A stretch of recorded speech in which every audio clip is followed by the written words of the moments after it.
Hi, Lauren Hanna, founder of Sonic Yoga, here to talk to you this month about creating, the power to create.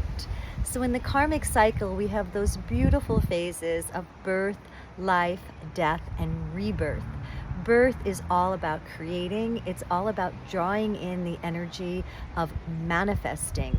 And in order to attract that energy, we can actively conjure it up by going out into the world and doing things and creating things, right? Many of us spend a lot of our time consuming, right, on social media and other outlets.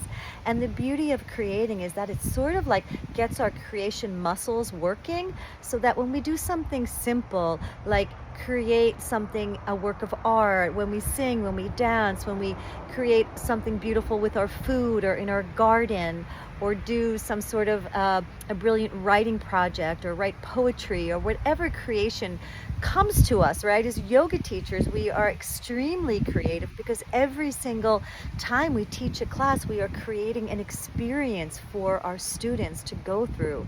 And once we're using that creative muscle, it opens the channel to the divine so that we can receive, that we can manifest, that we can create whatever it is that we need, whatever it is that we want in our life. So I encourage you, summer's a beautiful time. There's lots of space for us to step in and to drop into something beautiful and creative, to get out in nature, to play with art, to play with music, to play with dance, any way that you can conjure up this idea of making something new, right? And when we do that, the universe blesses us.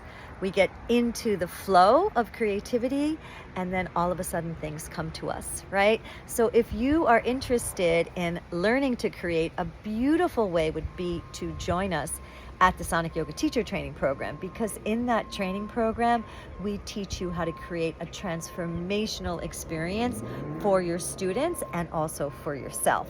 So join us. We're starting in the end of September. We'd love to have you all. Sending you lots of love from beautiful Montauk.